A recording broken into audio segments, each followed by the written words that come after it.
نحمدہ ونصلی علی رسولہ الکریم۔ حضور صلی اللہ علیہ وآلہ وسلم کے اعضائے شریفہ کا بیان قرآن میں۔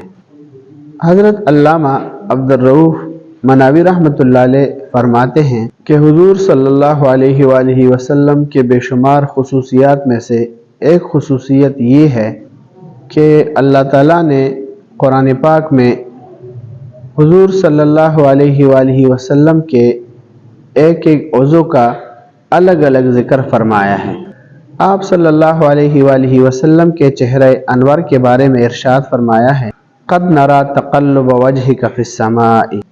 آنکھوں کے بارے میں فرمایا ہے، ولا تمدن عینیک، اور زبان مبارک کے بارے میں ارشاد فرمایا ہے، فإنما یسرناہ بلسانک، اور ہاتھ اور گردن مبارک کا ذکر ایک ساتھ ہے، ولا تجعل یدک مغلولۃ الی عنقک۔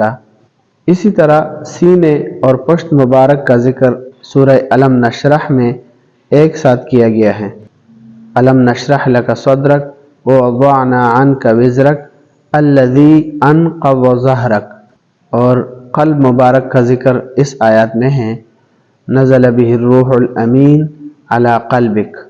شرح شمائل علی ہامش جمع الوسائل، صفحہ نمبر 45۔